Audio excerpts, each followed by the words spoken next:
we are opposed around the world by a monolithic and ruthless conspiracy that relies primarily on covert means for expanding its sphere of influence, on infiltration instead of invasion, on subversion instead of elections, on intimidation instead of free choice, on guerrillas by night instead of armies by day.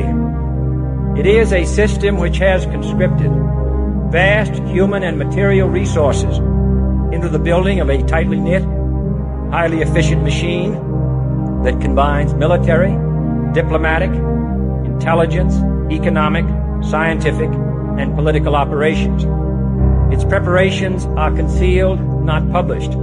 Its mistakes are buried, not headlined. Its dissenters are silenced, not praised. No expenditure is questioned, no rumor is printed, no secret is revealed. I am not asking your newspapers to support an administration, but I am asking your help in the tremendous task of informing and alerting the American people. And that's kind of what got him killed, by the way. You know, I mean, what is he describing? We're going to be playing a couple clips here at the front line with Joe and Joe from Professor John what's his name? Mearsheimer. Okay. Now, I don't know where we're going to play the clip and you can decide. I don't know. I didn't fact check Professor Mearsheimer, but I don't know Joe Resinello, and I don't want to sound down. Welcome, everybody, to the front line with Joe and Joe Sunday morning. I don't want to be down, but we have to come to the realization of something. I love my country. You love your country. Okay. Our country has done some pretty effed up things, particularly since the end of World War II. I think that's a lot of what's going on right now out there is people want to stick their head in the sand. MAGA, if you wanted to put me into a category, I'm an America firster. I like to think of myself as a real America firster. By the way, JFK was an America firster. So was Charles Lindbergh. So was Henry Ford. So was Father Coughlin. Okay. And what do they have in common except JFK? They're all vilified. Okay. Because they were opposed to getting involved in World War II. A lot of people have a problem with the fact that America entered World War II. And after World War II, and we entered as the world superpower, okay? Yeah, we were going up against the Soviet Union, but we were the shit. Like, I mean, let's be honest, okay? And the CIA, as Kennedy points out in that video, the CIA has done more damage. And conservatives don't like to hear this, Joe. It used to be liberals said this. Now the roles are reversed. Real conservatives are looking with a critical eye about the CIA and its activities in the last 80 years. And the liberals seem to be on their side. I mean, in my lifetime, I remember Oliver Stone did a whole movie basically blaming the intelligence community for taking out Kennedy. Now we know that that's partly true, that the CIA had a hand in killing its own president. And we have to confront these things. We're going to be talking about Cuba today, okay? Now, Cuba, according to Trump, has reached the end of the line. We'll get into that in a little bit. And we're going to talk about, let's say, for argument's sake, what the United States has done. I mean, when you think about it, and it's all sold in the name of freedom and patriotism, that we're supposed to be on the side of the CIA. We're supposed to welcome their activities. And there are some arguments that I listen to, because if they didn't do it, the KGB would have done it and was doing it in Central and South America during that same period of time. So you don't want to let the Soviet Union get a foothold in the Western Hemisphere, as they did in Cuba and other places. But the actions of the CIA have been atrocious, Joe. And they're nothing that we're supposed to be proud of. I really believe that. How are you doing this Sunday morning? Well, very good. I mean, it's a lot of your commentary is something that I think people have to think long and hard about. The problem is the problem didn't begin just now. Many people have become politically aware as a result of COVID, as a result of social media. I think we could trace the problem, at least from my perspective. I'm not a historian, to Woodrow Wilson, 1913. Under FDR, the government got humongous and never retracted. If you look at the size of, say, our government during the time of Abraham Lincoln versus the time now, it is exponentially bigger. And then what happened in 1963 when John Kennedy was assassinated? From, say, 1913, Woodrow Wilson was a committed leftist. Then you had arguably a very socialistic-minded president for 4 terms under FDR, increased the size of the government. The Leviathan grew, and it grew, and it grew, and it grew until it reached its apex, and it assassinated a free-thinking president. That, in many ways, was the end of what we know as the United States of America, and a new chapter began. The Leviathan was now a parallel source of government alongside the theater that is sold to the American people. And Sold that is is right. where we are. Sold is right. And the problem with it, and then we're going to play a couple clips for you to get the conversation started, is that after all this time, from the time that you and I were kids, okay, we thought we had a president, and I'm not going to beat up on Trump today, but the fact is that my balloon is deflated. The air is out of my balloon, okay? My optimism, my hope, let's say, in voting for Trump, the third time and him getting elected, that's gone. He's a creature too. He has shown through his actions that he's no different. Let's remember something. You made a very good point. And now all of a sudden everybody knows this. It used to be conspiracy theory. The CIA took out Richard Nixon too. They just did it in a different way. I was thinking about it before when I woke up and I was pouring a cup of coffee. Don't ask me why I was thinking about Bob Woodward. Bob Woodward was a military intelligence operative. He wasn't an independent-minded reporter. Okay, everybody knows that about him. But at the time, it's like, oh, Woodward and Bernstein, they're exposing the corruption of the Nixon administration. My father was telling me from the time I was a kid. That's how long ago this is. Since I was a teenager, my father said the CIA took out Nixon. Nixon said that later. Everybody knows that now. So it's not like, you're right, it didn't end with Kennedy. It started with Kennedy, where they showed they'll take you out, okay? And whatever they have to do, that they are the ones in control. And everybody's got to really know that. But the thing is, Donald Trump was supposed to do something about that. He's done nothing about that. And guess how we know that? Because we're at war right now. Because the machine wants us at war. Let's go to Professor Mearsheimer. 2021 to 2021. And it asked what were the consequences of those sanctions. And we murdered 38 million people. 38 million people. The amount of havoc we have wrought on the Middle East in recent years is just stunning. You ever think about the consequences of the Iraq War? What we do in places like Venezuela, Cuba, Iran, you understand we're using this tremendous economic leverage we have to basically starve people, to make them suffer, to inflict great punishment on them so that they'll rise up against their government. You understand that this is what we're doing in Venezuela. This is what we're doing in Iran. We're inflicting massive punishment on these people. Given all that, I find it very difficult to talk about the United States as a noble country. I think this is a remarkably dangerous situation. If the Israelis lose in Iran, they will be fully aware that they lost. They will be fully aware that they will have enraged the Iranian body populace, right? They will be fully aware that an Iran with nuclear weapons will be very, very dangerous from Israel's perspective, and they will go to great lengths to prevent that. And if they can't prevent it through conventional means, then we get to a scenario where they think about using nuclear weapons.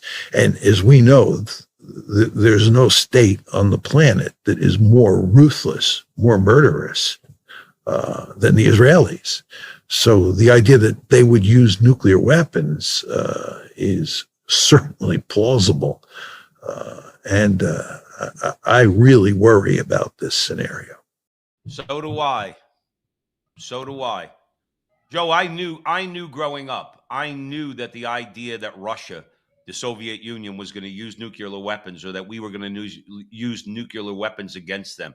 I actually still to this day believe that in my heart of hearts, there was never a shot of that happening. Because no matter what you think, the Soviet Union wanted to survive. And obviously America wants to survive. You don't want hundreds of millions of people dead in a nuclear war. I never for a second growing up And you and I grew up in it. The 1980s were hot. It obviously it eventually came to an end at the end of the decade. The Berlin Wall fell, the Soviet Union collapsed. I never worried. All those propaganda videos that you got to get under your desk when you're a kid in grammar school or bomb shelters. I was like that. Even as a kid, I remember just intuitively knowing that's never going to happen because the Soviet Union wouldn't want it to happen. We wouldn't want it to happen. But now you have a different scenario, and you have a different mentality, by the way. Let's remember something about Netanyahu. He thinks he's fighting Amalek. He has used the word Amalek. And Amalek in scripture is to be completely destroyed. Everybody, Joe. Okay? Man, woman, child. That's Amalek. And that's what they're called, and that's what he feels like he's called to do. And Professor Mearsheimer has me a little bit worried because he's a smart guy. University of Chicago, I think educated, University of Chicago. No, yeah, P, I was going to say that. Let me just interject just to give Go ahead, please. A lot of people may not know who he is. Professor Mearsheimer has a PhD from Cornell.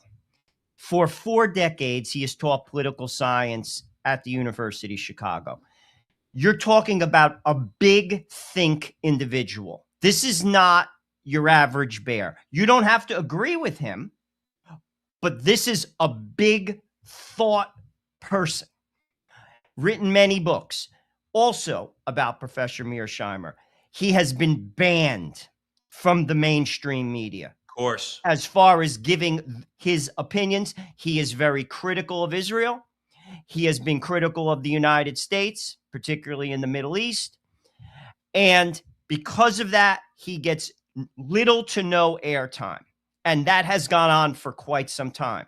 Even though, as far as the big think people in the political science field in America, he is clearly one of them. Now, the one clip when he says Israel is the most brutal nation on the earth, I was almost hesitant to use the clip for the reason being that's a subjective opinion. And I don't want to put out a thought that is not fully substantiated and or could lead to trouble, violence, because I am definitely not about violence when it comes to Israel, when it comes to Jews. However, why I thought that clip should stay in is the point that he made in what you were talking about, Joe Pasillo, about the threat of nuclear war being potentially realer than it ever was right now. Because there is no question in my mind that if Israel felt threatened, they would absolutely, unquestionably use a nuclear bomb. I agree with him wholeheartedly. And if you ask me, I think the likelihood of that happening now is much higher than it not happening. And I'll go on record saying that. And here's another thing. While there was absolutely no evidence that Iran had a nuclear bomb, they definitely had the intention of getting it. I don't think that could be disputed. But there was no evidence. But here's the frightening part. Iran and Pakistan are allies. And Pakistan has stated that they would give Iran a bomb. So you're talking about a very scary situation because ultimately some people, and I've listened to many of the people, the pundits about this war, it's going to be another endless war. I don't think it's going to be for one reason. It can't be because Trump has the midterms. It's right now the most unpopular war America has ever fought. It's at 41% approval. It's less popular than Vietnam. So Trump is not dumb. You could call him whatever you want. He's also very politically savvy. He wanted to basically try to give the people of Iran an opportunity to rise up. And frankly, it doesn't look like that's going to happen. So what is he doing? He's putting them back. He's setting them back as a nation. So basically, they're going to have to rebuild. As a result of this, it puts all of their plans on hold for a while, but then it swings into what Professor Mearsheimer said. You just kicked the hornet's nest.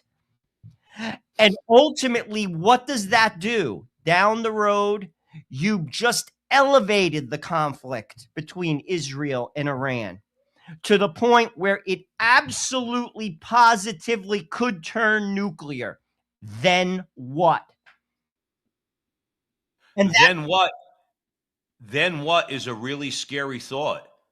Then what is, yeah, I don't think anybody could look into a camera all across the podcasting universe and say that they know what's going to happen in the aftermath of something like that. You have no idea how Russia is going to respond. You have no idea how China is going to respond. You just don't. Yeah, I mentioned earlier about, okay, they're obviously going to respond in their own interest. It's not in their interest for Iran to be annihilated, Joe. It's oh, not. dude, And do you no think one's Xi Jinping? interest in Iran being annihilated. I mean, no one wants to get annihilated. But what a lot of people don't know, they do have friends that have nuclear weapons, Pakistan being one of them. So, I mean, like, this is a very real situation. And also keep in mind, there's a lot of interest, financial interest, and that's part of why we're involved here. We have interests in the Middle East, just as Russia does, just as China does. It's about oil. It's about our bases. Why are our bases there? To protect our interests, our oil. So it's not all about Israel. We have interests there too. There's no question about that. However, the nuclear threat is very, very real. And I agree wholeheartedly in what Professor Mearsheimer is talking about when it comes to, I don't think the Israeli political government would hesitate in a moment to use a nuclear bomb if they felt threatened. And then it's on, Joe. It's on, because now you're affecting other people's interests in the region, financial interests. It's not all about Israel and Iran. And that is a horrifying thought. But and there's people also should think about it long and hard. They should. They should also think about the fact that there's an ideological component to this too. In other words, that with the founding of America, we remember, Joe, we learned when we were kids about manifest destiny, that it was our destiny, the destiny of these United States to eventually go from sea to shining sea. Okay, and the whole thing was it was manifest, obvious destiny. Yeah, the problem is you took out a lot of people in the meantime to do that. Okay. And we're not a couple of friggin' loony leftists that want to talk that the American Indians were some peace-loving people. Okay. But the fact is, a lot of them got trampled underfoot during this expansion, during the application of manifest destiny. A lot of these people got wiped out. That's true. That's not an ideological statement or a political statement. That's a statement of fact. You have people that really believe. Mike Huckabee told Tucker Carlson, I don't care. Because remember, according to what I've read, that the biblical area of Israel expands a lot further than what Israel is right now. It's basically Egypt to like Saudi Arabia. It's all of it. Right.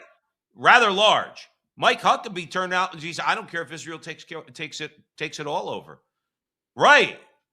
It sounds to me like, but that is taking, if you want to take the biblical interpretation of, you take this land, I'm giving you this land. That's basically the premise of like the Christian Zionists. Now we have to parse our words here. There is a difference between the political Zionist who want a nation for the Jewish people. I prescribe to that. They deserve to have a nation. I don't prescribe to the Christian Zionists because that is a heresy. The Catholic Church has basically stated that many, many years ago. That is a heresy. Christian Zionism. Now, the Pope has just stated that there should be a two-state solution. So Catholics are not against Israel having a nation. We are, however, against saying they have a biblical right to the land. Right. We give them their political right. However, there is no such thing as a biblical right. And that's what the Christian Zionists believe. And that's where that woman, I invite people to listen to the interview, Kareem Bolger, what's her name? Carrie Prejean Bolger. There you go. Bowler. She put out an interview with Tucker, and I think she articulated in that interview rather well the Catholic position. But I also saw the footage of her when she was in that religious liberty committee where she got into trouble.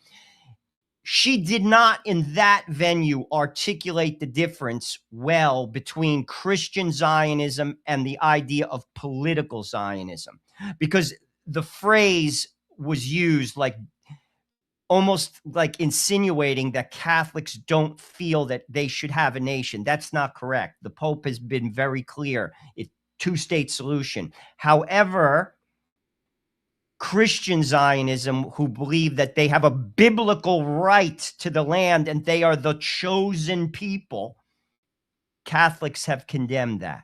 But that's where she was cut off by Dan Patrick and Paula White, because she did not say. First of all, I know what you're saying. I'm going to just push back a little bit. She wasn't given an opportunity to articulate it more. Well, in fairness, she was being shut down.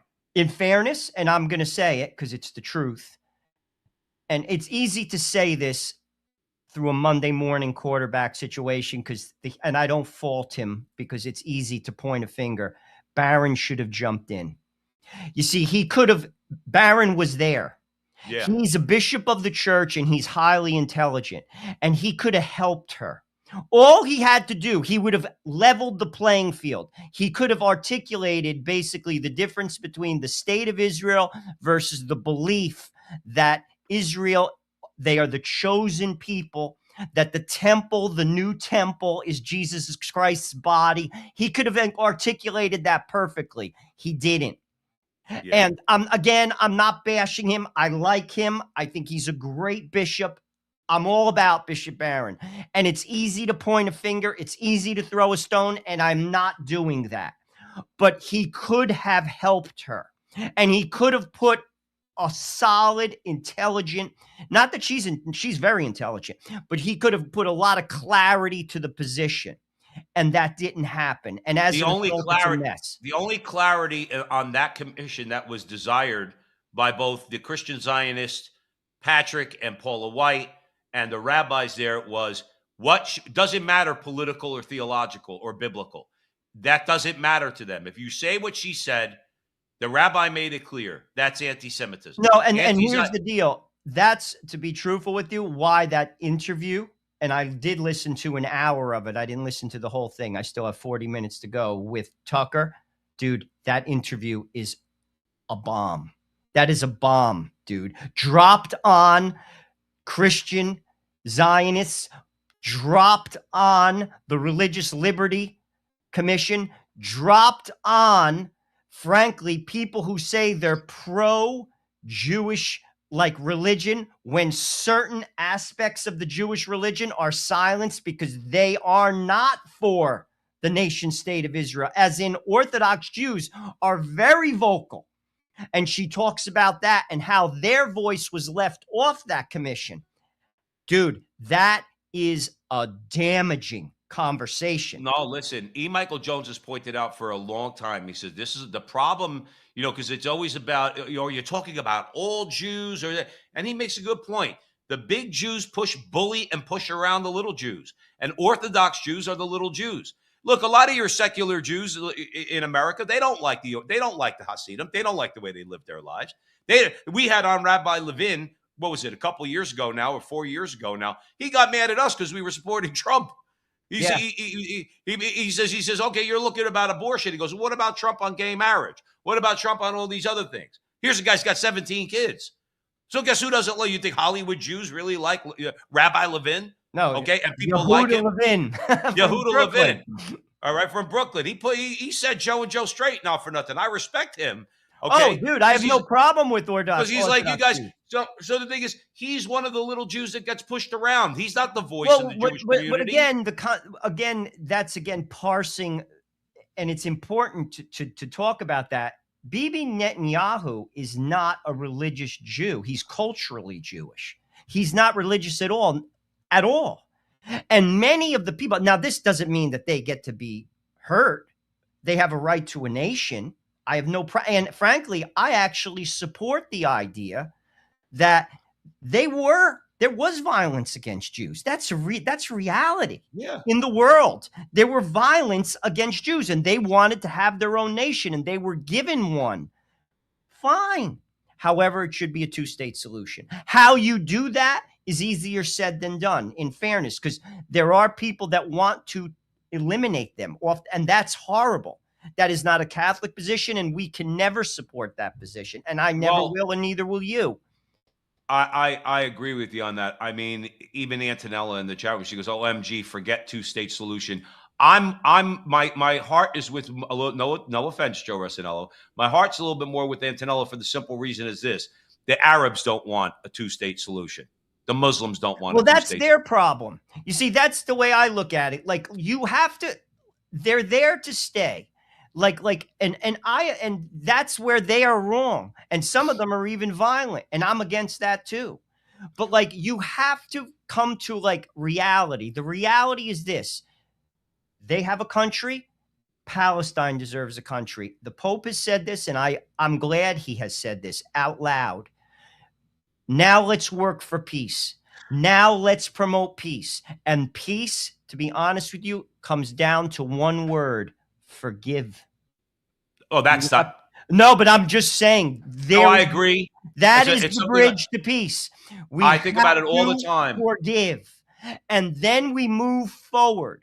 The people don't want to, Joe. Listen, why do we have problems? Why? I'm sorry to interrupt you. Why do we have problems in America? Why do we have problems in the world? Because of the reason you just said. No one ever has the ability, because it's not politically advantageous.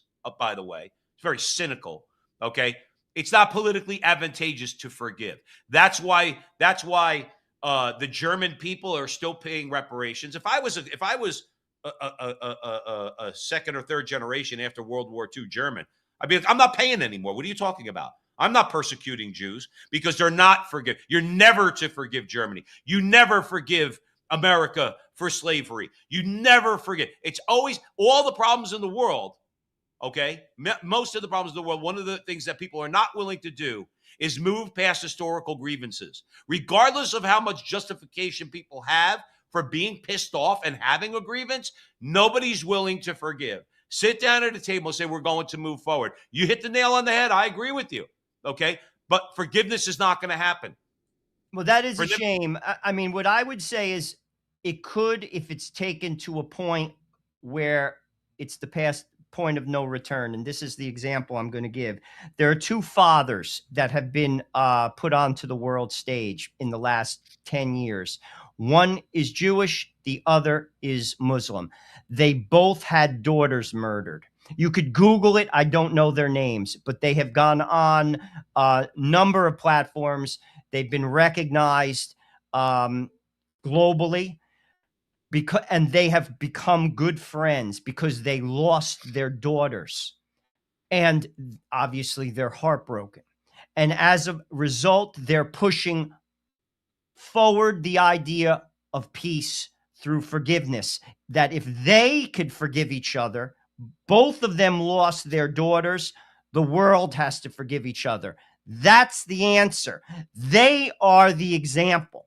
And frankly, that would be something, if I was the Pope, I would put them front and center, because that's the answer. But to your point, people don't want to do that. But you know something? God has a way of bringing you to your knees. And clearly those men were brought to their knees because they lost their daughters. Right. So this is what I'm saying. Is it going to take a nuclear war where millions of people die for us to come to the table? Is this what we want?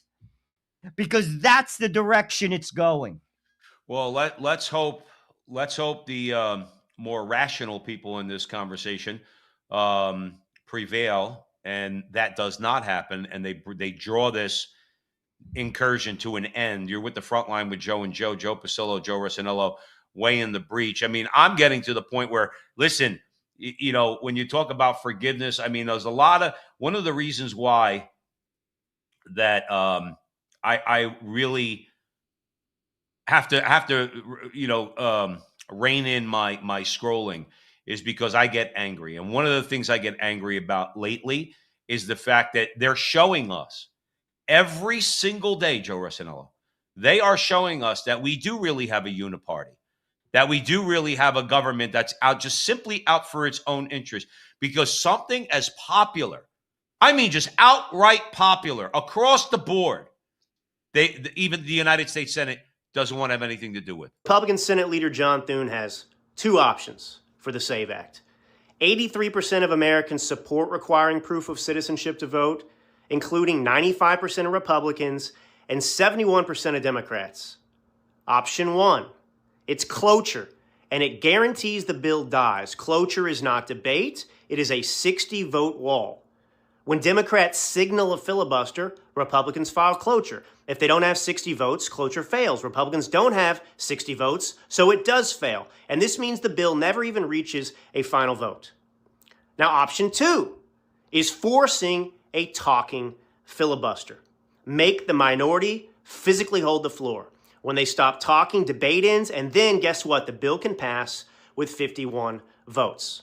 If Thune picks cloture over a talking filibuster, it is proof that he is sabotaging the SAVE Act on purpose, and he is ignoring massive bipartisan support. If Thune does not force a talking filibuster, he is intentionally killing the SAVE Act and giving 83% of Americans the middle finger. Fuck Charles Schumer. He can go fuck himself. Because see, you can't tell black people that something they support is Jim Crow 2.0. You can't tell black folk that something they support to the tune of 71 to 76%, that MSDNC and even CNN had to admit were true, because they did their own polling.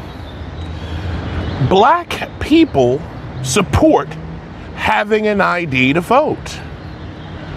But y'all want black folk to support not having an ID to vote, so that you could give away the House to illegals and to foreigners like you've been doing. So how else would you do that?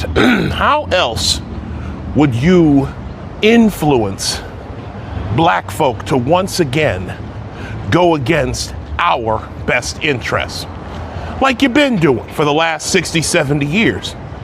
Well, just code it. Just code the thing they support as something racist.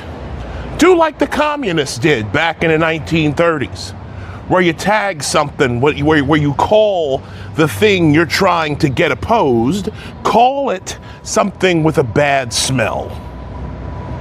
So, of course, what do? Jim Crow 2.0. And mind you, black folk, white liberals don't think you're fucking idiots. White liberals think you can't eat. White liberals think that you all are dogs. You don't know how to get an ID. You don't have access to things. That's what they say. That's what white leftists say about you. They say you don't know how to get an ID, you don't have access, you're poor, you're you're retarded or whatever. Meanwhile, black folk in the hood walking around with a state ID or driver's licenses like it ain't even nothing.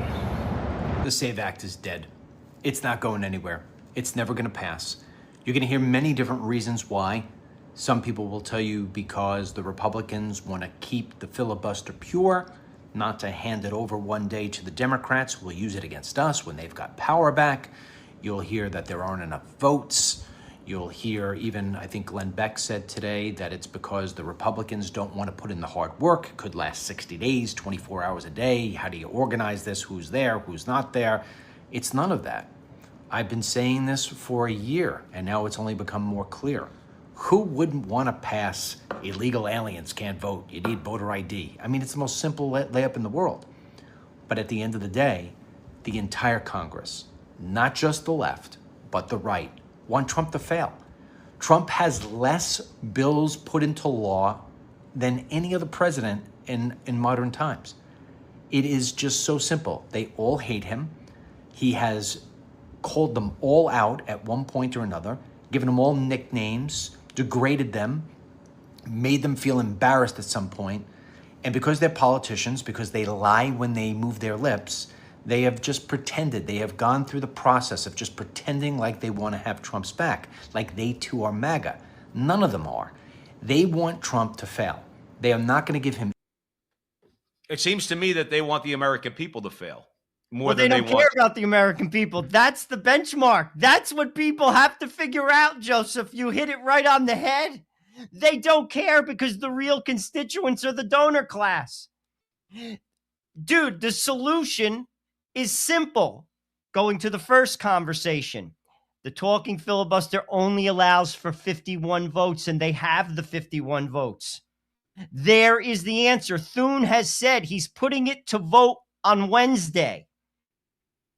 It's not going to get 60 votes. It's dead on arrival. But here's the thing, and this is why this is important. All of which was just stated, I want people to understand, because all those opinions are, if you ask me, very valid, and they're out there. They're pervasive ideas. Donald Trump knows that if he does not pass this, he has no chance of winning the midterms. He knows this. And the left knows, and so does Donald Trump knows. How do I know the left knows? I've seen an interview done by Beto O'Rourke from his phone, very rough interview. And I also saw an interview with Gavin Newsom. Both guys who are politically aware, you don't have to like them to know that they do know what's going on, said this, and they're right.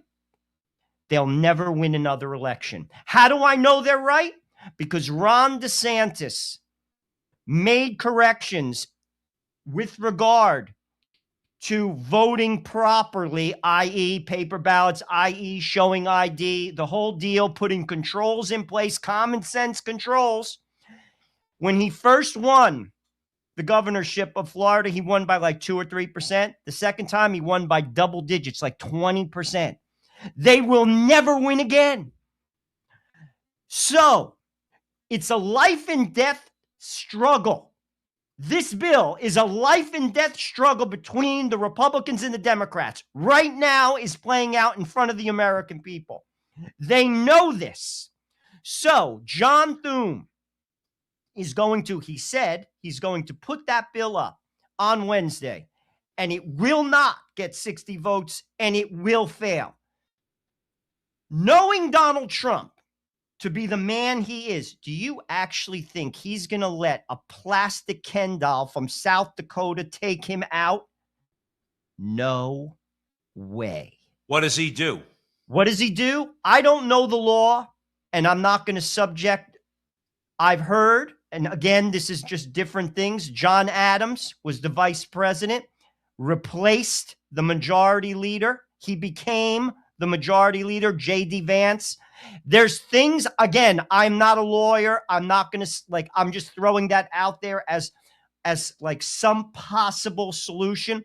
But Donald Trump is not a man who just takes a loss. And he sure as heck not going to take a loss. Not on this. You're right. John Thune, who's nothing more than a plastic empty suit. So John Thune is going to do what he does. What I want people to pay attention to this week, what does Donald Trump do when he does that? Well, that'll because be interesting. He knows he will lose the midterms as a result, and then he will get impeached. So it's a life and death struggle. This is the bill for the people going on right now, and it has 83% of the people behind it. All right. This tells you everything you need to know about the state of our government, about basically the level of power we have and don't have or will have moving forward. It tells you everything you need to know. So pay attention.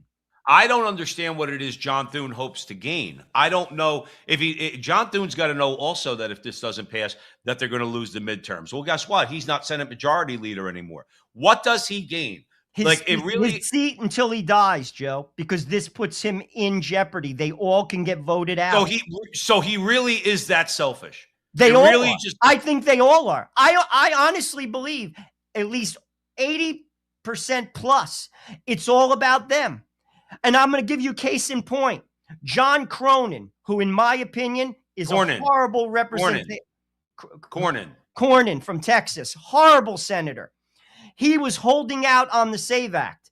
Trump said, and he's in a fight for his life with Paxton, the Attorney General of Texas, is running against him, primary. And Paxton isn't dropping out. Donald Trump has held off giving support to, what the hell is his name? John Cornyn. John Cornyn now is for the SAVE Act. Why? It's to save his own ass. He doesn't care about the SAVE Act. He cares about keeping his job.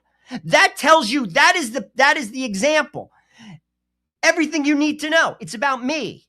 I'd like to remind our audience here at the front line with Joe and Joe because, see, Joe is Joe Stradamus many times. Okay, I am Joe Stradamus Jr. Okay, I'm the junior here. Joe is a lot more. I once in a while chime in on those things. I just wear like antennas with like aluminum foil on my head more than Joe Pizzella. That's right. But I will say this: we said this. And it's been proven. So it's not like because we're geniuses, but it was kind of plain as the nose on your face. We have said here that if you had election integrity across the board enforced by the federal government, okay, it has to be enforced by the federal government. That means no local corruption, okay? If there is local corruption, people go to jail. That's what happens when you mess with elections. I said this before. Joe has agreed with me. You're going to find out California is not as blue as you think. You're going to find out New Jersey is actually quite purple. That New York is not as blue as you think. And that Illinois is not as blue as you think. What is the proof of that? Joe brought it up earlier because we said that Florida was not a purple state, but they tried to convince you for the last several election cycles that Florida was a purple state. That was the narrative, that Miami-Dade and Broward County were solidly blue counties in Florida, and they had a lot of sway over Florida. And what happened when just a few measures were put in place to achieve election integrity, as Joe said, all of a sudden you found out Florida's not only red, Florida's deep red. It's deep red. That's why Hollywood types and Silicon Valley types are going, and New Yorkers and Jersey people, okay, that want to get out. They want to get away from Mamdani, and we're going to get it to him in a little while. All right, Zoran, communist dictator of New York City. We found out Florida's not only not purple, it's deep red. That's what they're afraid of. And I'm not because everybody who votes Republican is going to agree with Joe and Joe. But at the very least, there seems to be some sanity on the right. It seems like there are some people on the right that operate not solely in their own interest. I think DeSantis is one of those people. He's done some very politically risky things in his time as governor. What he did with Disney, let's say, what he did with the state attorneys that said we're not going to enforce, we're not going to prosecute certain crimes, and DeSantis said, well, you're fired. These are politically risky things, but he went ahead and did them. And then you find that Florida is a place that conservative-minded people like us would want to go to, would want to live in. You know what you'll find? Most states in the union are places that you'd want to live if there's election integrity. Dare I say you'll find out California's stranglehold, okay, the Democrat Party's stranglehold on that state is going to be severely weakened if there's election integrity. Joe, I told you a million times, I'd live in California in a second if it was the California of the 1980s, where you were able potentially to have a Republican governor like Ronald Reagan, okay? I would move there in a second if it wasn't so insane.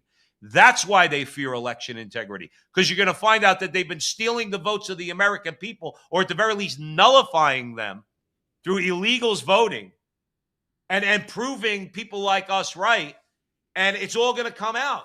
And It's funny, Joe. They've been telling you that. Charles Schumer said if this passes, millions of people will be scrubbed from the voter rolls. Right. Who, Charles Schumer, are those millions of people?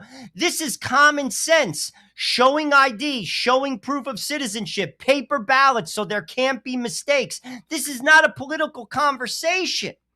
But they're making it a political conversation because that's the only way they can win. Also, to instill fear. Look at what that African-American gentleman said in that video. In other words, he said something we've been saying and conservatives have been saying for a long time. The left talks down to black people in America. They don't talk up to them or as their equals. He's right. The left has always treated black people in America like they're animals. Oh, they don't know any better. Well, who the F are you to say that they don't know any better? Pat Buchanan has said a million times, before the civil rights legislation in the 1960s, black people were the most churched people in America. They had intact families. In other words, what happened to black people in America is a designed plan to wreck and control that community. Everybody knows that. If you deny that, then you're just an outright liar. And well, for people, let's just be clear. We're not against civil rights. What Joe Pasillo, and this is where because I could hear people twisting your words. What happened during the 60s is a lot of Catholics, ethnic Catholics, were in cities across America. You had Germans, Italians. We were products of that. Our families were in Newark. You had the Irish, the Polish, the German. They were getting a lot of political control. So the Democratic apparatus had to get them out of the suburbs. So what did they do? They incentivized Southern blacks to come into the suburbs, and through the welfare process, it de-emphasized the need for a family because a woman could take care of her children without a husband. So the black family fell apart because it became dependent upon the welfare system. And that has gone on for 6 decades across America. And what happened as a result of broken families in inner cities, ethnic Catholic families left the cities. They came into the suburbs. They fled. And the cities like Newark, like Memphis, like East St. Louis, like Patterson, I can go like Baltimore, became horribly broken down. You had generations of broken families, African Americans, all of which are dependent upon the state for survival.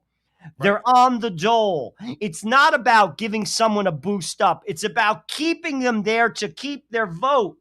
And when they started to betray the Democratic Party, and they did start to betray it, we saw 1 in 5 African-American men vote against Joe Biden's machine. We saw 1 in 2 Latinos vote Republican. What did they have to do? They opened the border. Do you understand that? That is why that took place. It wasn't about a humanitarian effort. It wasn't about there was a famine. They needed votes. They repeated the same thing they did 60 years ago when they needed votes. And that is why they're against the SAVE Act. Go look at the language. Look at the language that they use when conservatives have been talking about how the Democrat Party targeted black Americans through this idea that they were going to help them with all this civil rights legislation. And I understand your clarification, but the fact is much of it was by design. And the design was to get them to be a dependent class. But what happens when people pointed that out, conservatives pointed that out, and they says, no, you've created a dependent class because for your own political power. It's the same thing that they're doing now. They want to try to make people fear and they start the blame game. Well, who's against welfare? White people, racists. Who's against voter ID? Okay, white people, racists, rich people. No, that African-American gentleman is basically saying, what are you talking about?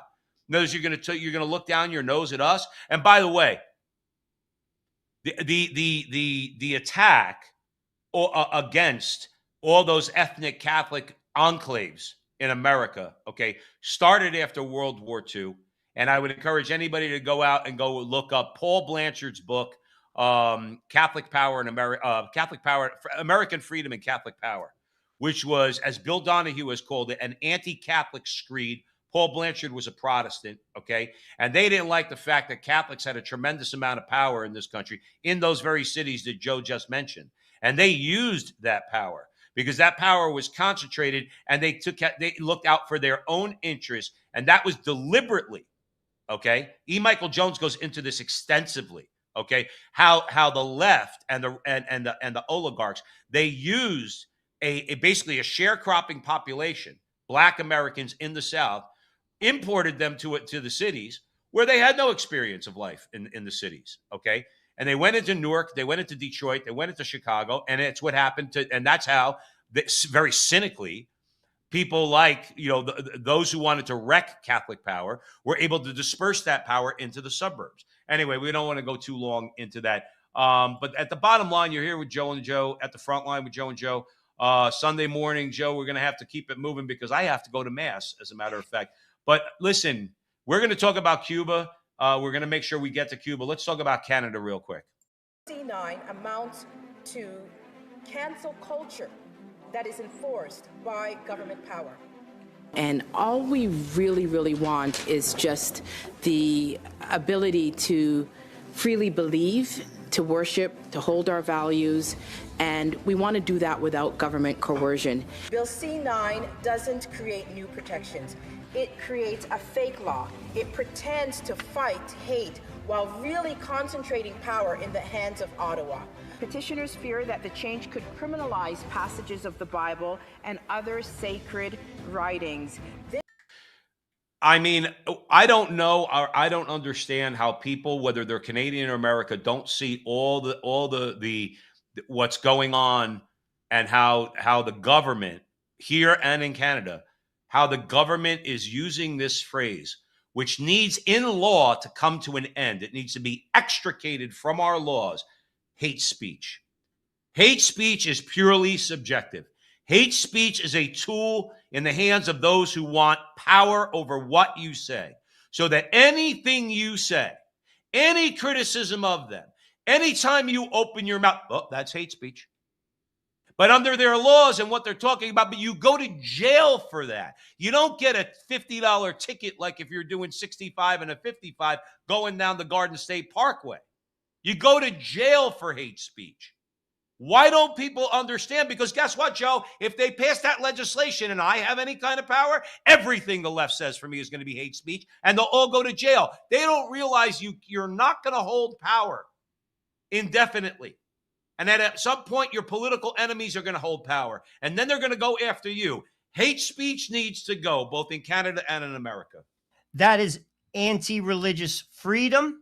That is anti-democracy. And that is pro-tyranny. People should be clear. That is exactly what that bill is all about.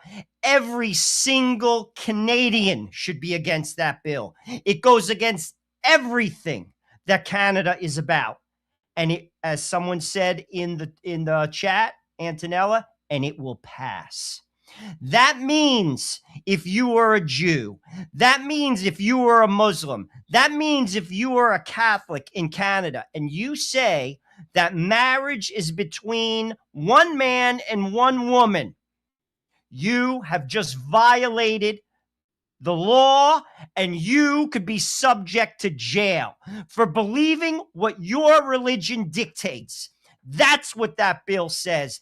That's why it's dangerous, and how anyone could pass that blows my mind. That's the direction that this one world government is going.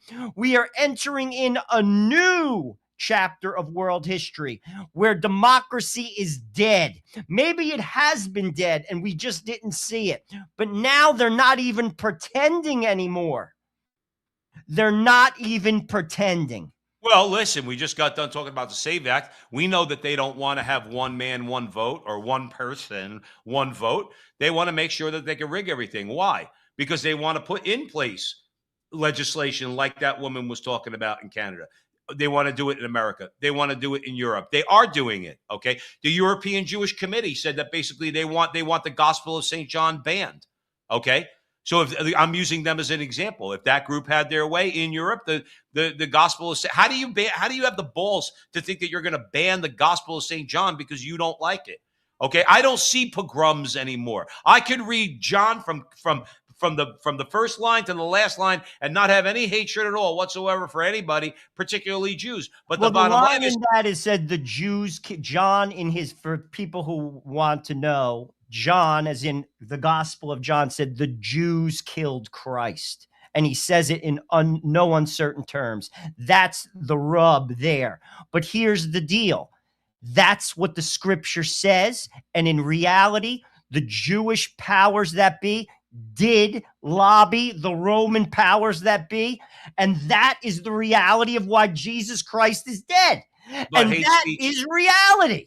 but Joe, hate and speech it's in doesn't the tolerate. Bible. But hate speech legislation does not tolerate reality. No, that's the whole problem. Like, that's what it, like when the left uses the word Orwellian. Oh, that's so Orwellian. He was writing about you, Mr. and Mrs. Leftist, not about people like Joe and Joe. I don't want to control your speech. I don't want to destroy language. I don't want to add categories to the law like hate speech. That's what you want to do. You're the totalitarian. You want to make it so that I'm so fearful of opening my mouth here at the front line with Joe and Joe in the workplace, walking down the effing street, that I can't say what it is that I believe, or I can't say what it is that's going on. Oh, that's hate speech, and that's what's going on. I'm hoping to God, Joe Resinello, that listen. All the time that we've been doing this show, we've said, and we started talking about the SAVE Act. Okay, if there's no election integrity, if the government doesn't do something to ensure that people's voice is heard at the voting booth, okay, then you're going to get more and more of this. Again, just on a state level, just go look at Florida. Everything hinges, all these things we're talking about, everything hinges on them being able to control the elections. If they can control the elections, okay, if they can make it where the SAVE Act doesn't pass and they can keep rigging elections, then the bottom line is they're going to continue to try to push legislation that, listen, hate speech and everything like it, I guarantee you that there's a lot of Democrats, not liberals, Democrats that would say, no, absolutely, there's no such thing as hate speech. I don't believe that. You have the right to say what it is that's on your mind, and I have a right to argue. But let's keep it moving, Joe, because I got to go to Mass in a little bit. I want to make sure, because we still have to get to Cuba. Trump says Cuba. Joe, Trump says Cuba's reached the end of the line. But let's go to Cuba light, New York City. Amidst being in the wealthiest city in the wealthiest country in the history of the world, we already see an exodus of working and middle-class New Yorkers. So I don't have a hesitation in asking those who make the most amount of money in the city or the most profits in the city to pay a little bit more so that everyone can actually stay in this city. It's also something not just about justice or the ability for working class people to live here. It is also actually about ensuring that corporations can continue to attract the top talent to this city. Because in a city where childcare costs more than $20,000 a year, I've heard from corporate leaders about how difficult it is for them to attract individuals who would work at their companies but want to raise a family, because you could be making $300,000 a year and you will feel that $20,000 a year because of the fact that we have allowed for the absence of affordable childcare to become. So Mayor Mamdani in New York City wants to raise the estate taxes from 16 to 50% and lowered the number from $7.1 million to $750,000, which, by the way, who do you think this affects? New York City has 123 billionaires, average age 67 years old. What do you think a 67-year-old is thinking about? Estate planning, living trust, and guess who else is probably going to be talking to that daddy that's worth $2.8 billion or $6.9 billion? Their kids are saying, Dad, we can't stay here if he's going to want to tax you this way. Number two, who else you think? The financial advisor at Goldman, Morgan, Merrill, whoever it is going to say, probably not a good idea for you to stay here. And last but not least, the actual companies, the firms, the Goldman, the investment bankers, the bigger companies are probably going to hold a meeting saying, what are we going to do with these 123 billionaires? That if they stay here and they die, the number we have that we're managing right now is going to split if this passes. Of course, for it to pass, he's going to need Hochul, and they're right now feuding back and forth. But the reality of it is, the more language like this is spoken, California barely flinched at a 5% wealth tax, $1 trillion of wealth left. New York City, they're talking about something like this. Where do you think these 67-year-olds going to move? To a city called Palm Beach, Florida. If He's right. He's right. See, the thing is, remember something. Remember something about communists, okay? And Zoran Mamdani is a communist. And I've said this to communists, and they don't seem to have an answer. They just get very, very angry. I've always said, if communism is so great, why do communist nations have to force people to stay there? Why don't they give them a choice to say, well, look, we're going to do this. If you want to leave, there's the door. You could go to Europe. You could go to America. No, they need you to stay there because they need you to work, because they're not interested in releasing the chains of the workers. I was just reading the Communist Manifesto with my son because he's got to read it for his humane letters class, okay? In other words, I'm reading the litany of what Karl Marx wanted. I had read it a while ago. I read it a couple times in my life. One of the things that's going on there, Marx wanted a ban on inheritance. In other words, all inheritance is abolished. So if you work and you make a lot of money, when you die, it goes to the state, and your kids are on their own. So in other words, none of this is new. Zoran Mamdani is there, like Ecclesiastes says, there's nothing new under the sun. But why? Why do you have to force people to stay? If Mamdani could, he'd force people to stay in New York City. He'd force them to, because he knows, he's saying, well, we have to raise the tax just a little bit. Well, Patrick Bet-David said, well, it's actually not a little bit. It's actually not. It's actually a whole lot that you want to raise taxes, so that you're going to convince my sister and my brother-in-law who live in Queens, you're going to convince them to stay because you're just going after rich people. And we always know they never stop with those who are wealthy. It's always coming down to the middle class.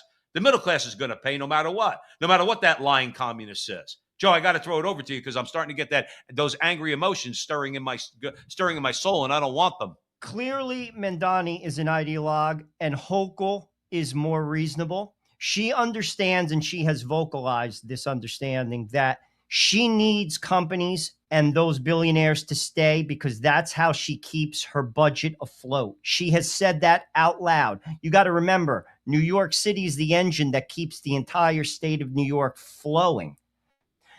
There is not a doubt in my mind, nor in Kathy Hochul's mind, that if that happens, what Mamdani wants, New York will empty. Every single one of those billionaires will leave, every single one.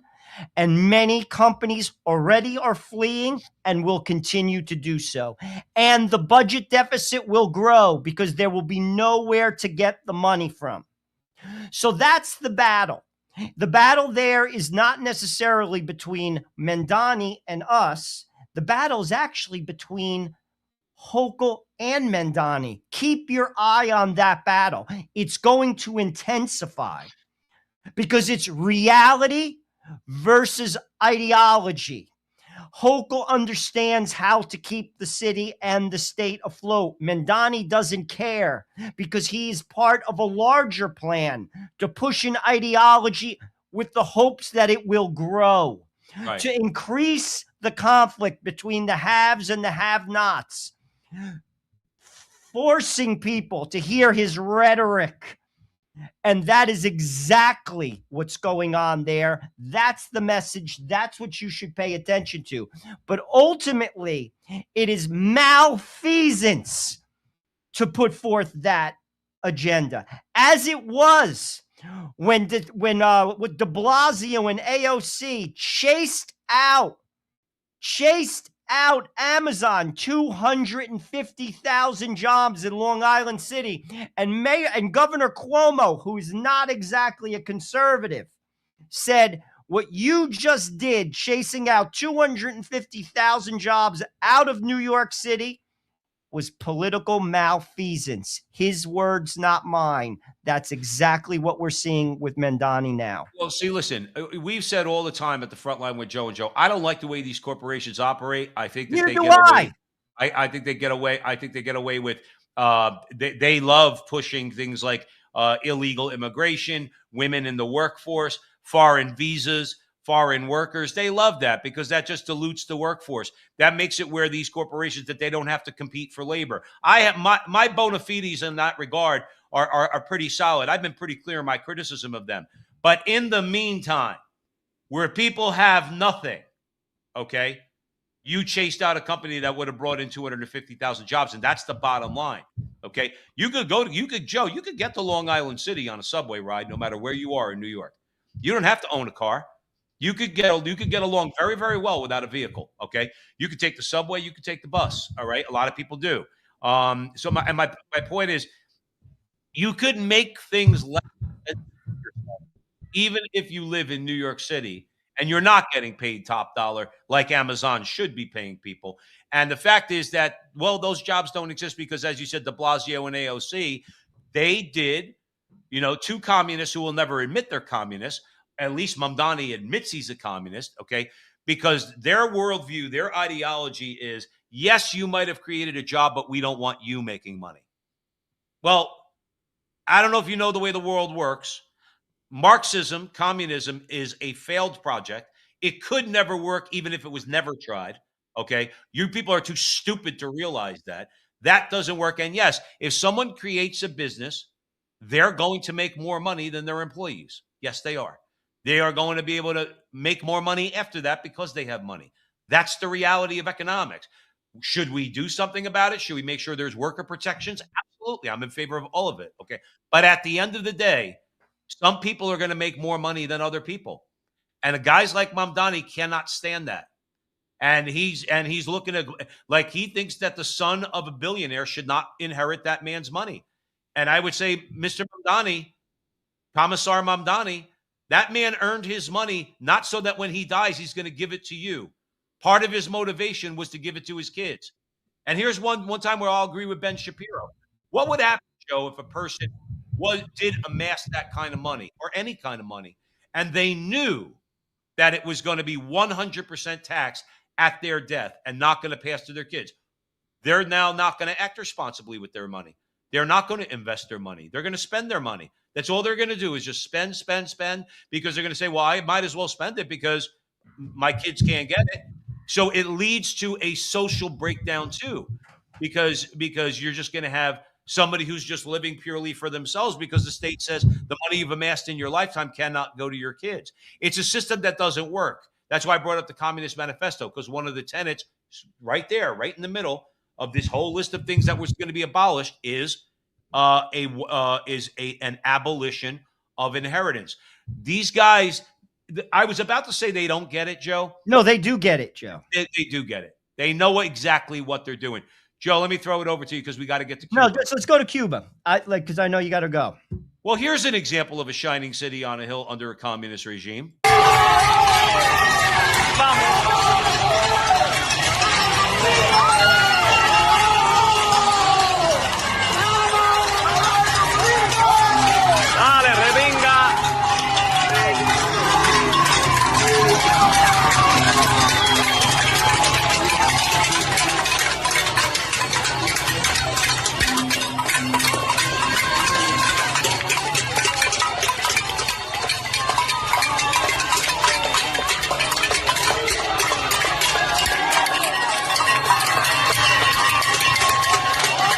Has imposed an oil blockade. Cuba recently lost support from Venezuela, and Mexico has also stopped sending them oil. Trump says Cuba was in its last moments of life. Cuba's at the end of the line. They're very much at the end of the line. They have no money. They have no oil. They have a bad philosophy. They have a bad regime that's been bad for a long time.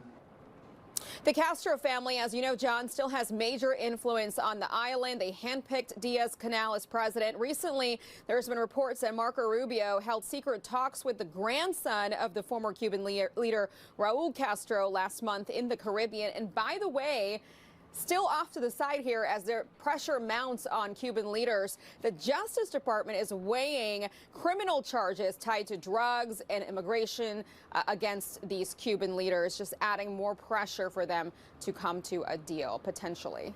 John. Is there any chatter you're picking up on how it might go if there were to be a change in government in Cuba? Would it be like Venezuela, where you have somebody who's maybe more willing to work with the United States, but still in the same leadership structure? Or could you just completely sweep away the autocracy there, the authoritarian government, and immediately go to democracy? Well, I think according to the president in his past statements, he would prefer to not do a total regime change. He is always looking for someone that's already in the power structure, like he did with Venezuela. He often talks about how successful Delcy Rodriguez has been for him. He obviously wanted that in Iran. It hasn't happened yet. So I would think that that's where his thinking is at. Yeah, you know, Cuba's one of those places. You and I both grew up with Cubans, went to school with Cubans, all right? Their families, their fathers, their mothers, they fled. Okay, my good friend George, growing up, his parents they fled when the regime came in. They didn't speak much English, just like our grandparents and my mom. But they came here, they thrived. They tend to be. That's why I was never a believer, by the way, just to make a quick reference to what I said earlier. That's why I was never a believer that Miami-Dade and Broward counties were as blue as they said, because Cubans are just not liberals.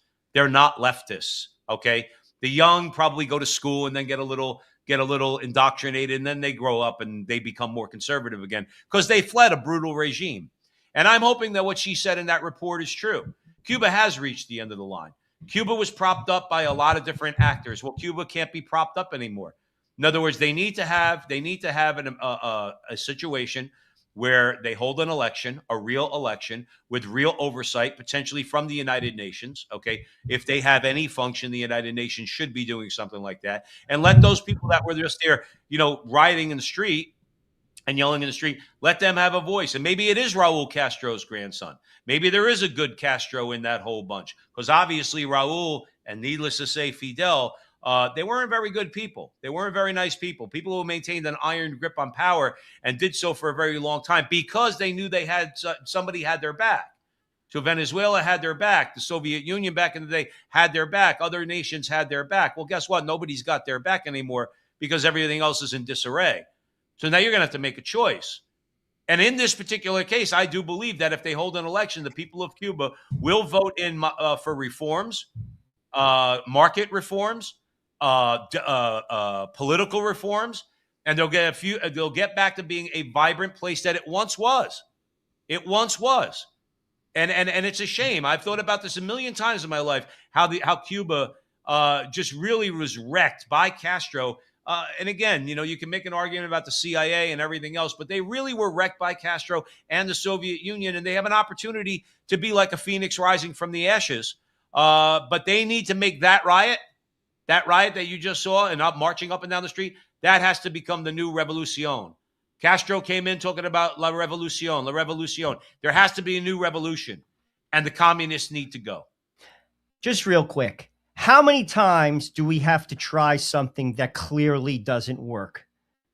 It hasn't even been 100 years, and Cuba is a wreck. It's a wreck.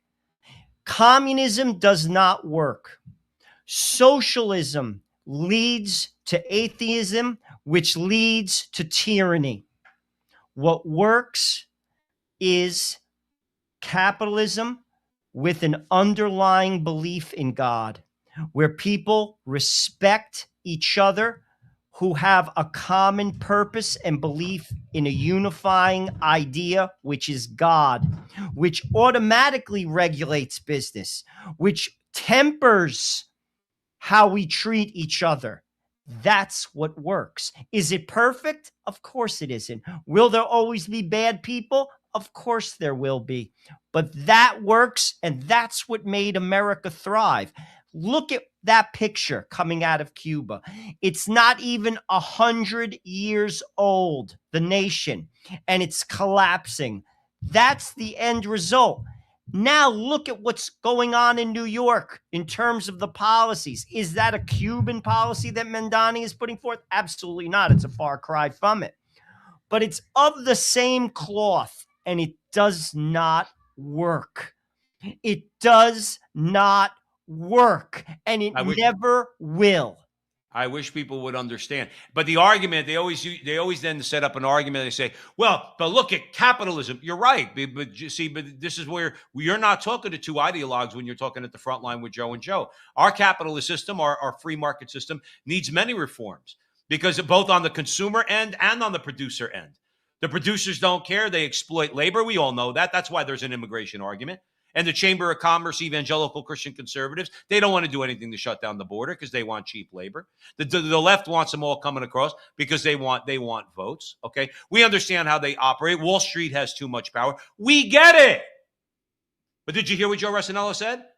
We need capitalism that has an underlying respect for God. That's why they say, well, no, you can't combine. Yes, you can. Yes, you can. You can have capitalism with moral boundaries. There are things, Mr. Business owner, property owner, owner of the means of production. There are things you can't do. Even with your own property, there are things you can't do. There are things you can't do in terms of how you treat your workforce. There are things you can't do. And what keeps you in line is you will be held accountable by God. Right. That's right. How's that? How about on the consumer end? No, you can't get a credit card at 25%, whether they offer it to you or not, which that should be illegal in America. Usury should be banned in America, abolished in America. But how about you, Mr. and Mrs. Consumer? You blame the corporations all the time. You're the ones you keep borrowing money you don't have to buy things you don't need. That puts money in the corporation's pocket and puts you in the poorhouse in the form of usurious compound interest through your credit card. You're to blame just as much as the capitalists because nobody knows how to live basic. Nobody knows how to live basic. Sometimes you can't go out to dinner. Well, the rich guy can go out to dinner because he can afford it. You can't, okay? No, you can't have every channel on the Fire Stick. You can afford maybe 3, okay? You get your news, you get a couple of entertainment. You could afford 3. You can't afford 50 because that's $300 a month. No, you can't afford that $300 pair of shoes. Yeah, but I can use my credit card. And then that $300 pair of shoes is going to cost you $600 by the time. See, these are all, I know I'm ranting, but these are all things. These are all things. And by the way, just as a side note, because I've been thinking a lot because it's been coming up in the news. When you talk about the mark of the beast, Father Ripperger was on with Sean Ryan talking about the mark of the beast. I've always said that has to do with people. That has to do with economics. That is going to be ultimately having something to do with economics, where they're going to force you to buy or sell through this mark that you're going to have. That's not a genius interpretation on my part. It's pretty obvious, but it will be economic. But the fact is, a lot of people, Joe, they don't care. They want to buy whatever they want to buy. So my longer point here, and then I'm going to hand it over to you to bring it to a close, is, yeah, we could blame business all we want. And they do have very, very, what I would call greedy practices. We have the government that allows them to do that while at the same time bad-mouthing them, like Barack Obama calling Wall Street people fat cats. In the meantime, he took more money from banks and Wall Street than any president in our lifetimes, okay? So we know that part of it, but nobody ever wants to talk about the blame that we have as consumers, that we're the ones that put that money in their pockets. In other words, the whole system has to have a moral foundation, and that's where our system needs to be reformed.